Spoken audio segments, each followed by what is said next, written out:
ናሳ ኢክሊፕስ የሚባል ድረገጽ አለው እሺ ኢክሊፕስ የሚባል ድረገጽ አለውና እዛ ድረገጹ ላይ የኢትዮጵያ ቀን መቁጠሪያ በ400 ዓመት 3 ቀን እየተዛነፈ ነው በዚህ እንግዲህ በዚህ በመጪው 2 ወር ውስጥ በአዲስ አበባ ዩኒቨርሲቲ በኩል ኢምራድ ሳይንቲፊክ ጆርናል ላይ ታተማል ብለን እየጠበቅን ያለነው ከአዲስ አበባ ዩኒቨርሲቲ አስትሮኖሚ መምህራን ጋር ነው እንትን ብለናል ኦሬዲ መንገድ ጀምረናል ምን ማለት ነው ታይም shift ማለት የጊዜ መዛነፍ ብለን ስንል ምን ማለታችን ነው በሚለካው ነገርና በመለኪያ መሳሪያው እኩል አለመሆን ምክንያት የሚፈጠር የልኬት መዛነፍ ነው ባጭር አማርኛ ስንገልጸው ታይም shift ነው ያና ግሪጎሪያን ካላንደር ናቸው እዚህ ምድር ላይ ቀሩት እና እነዚህ ዓለም አቀፍ ተቋማት ይሄንን ሁሉ ጥናት እየሰሩ ያሉት የኢትዮጵያንም ካላንደር ለማስተውና እኛንም እነሱ ጋር ለመቀላቀል በአፄ ኃይለ ሥላሴ ዘመን መንግስት ነው እሺ ሴክሬት ሚቲንግ ነበር ሚስጥራዊ ስብሰባ ነበር በቃ ኢትዮጵያውያን ቀን መቁጠሪያቸው እየተዛነፈ ዛሬ አይደለም የጀመሩት በነገር ላይ ይሄንን ተጽዕኖ ማድረግ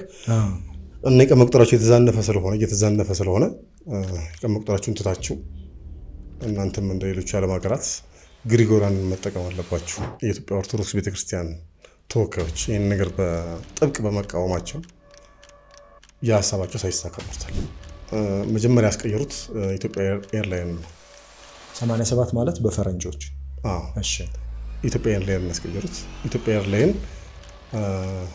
በውጪ መጠቀም ጀመረ ማለት ግን ግዴታ ነው በመንግስታት መካከል የተደረገ ስምምነት ነው ይበረጋ የኢትዮጵያን ካላንደር በመዛነፉ ምክንያት 60% የምርት ውድመት አጋጥሟል የኢትዮጵያ ካላንደር 15 ቀን እየተዛነፈ ነው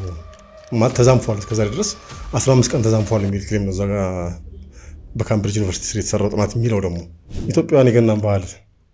የሚያከብሩት ክርስቶስ ከተወለደበት ከ15 ቀን በፊት ነው ይሄ ነገር የተፈጠረባቸው ካላንደራቸው በመዛነፉ ምክንያት የተሳሳተ ውጤት እያሳያቸው ስለሆነ ነው አሁን ግሪጎሪያን ካላንደር በነገር ላይ 447 ዓመት ነው ገና መጠቀም ከጀመሩ ኦልሞስት ሁሉም ገበሬው አለ ኢትዮጵያ የቀን መቁጠሪያ ማመን ተቷላልና በቀን መቁጠሪያው ከመጠቀም ይልቅ እያመነ ያለው ሜትሮሎጂን እና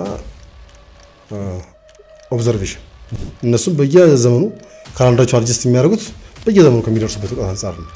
እኛ ግን ድሮ የተሰራው እስካሁን ድረስ ያስተካከለው ሰው የለም የኢትዮጵያ ቀን መቁጠሪያ በአመት 11 ከ14 ሰከንድ ይዛባል የኛ ቀን መቁጠሪያ በአመት 26 ሰከንድ ብቻ ነው የሚዛባው ስለዚህ የኛ ቀን መቁጠሪያ ከኢትዮጵያ ቀን መቁጠሪያ 25 እጥፍ ፐርፌክት ነው ስለዚህ ኢትዮጵያውያን ቀን መቁጠሪያቸውን መቀየር አለባቸው ወደኛ ነው ይሄንን ቀመር እዚህ ቀመር ላይ ከመድረስ በፊት አውሮፓውያኖቹ አልደረሱበትም ማለት ነው አልደረሱበትም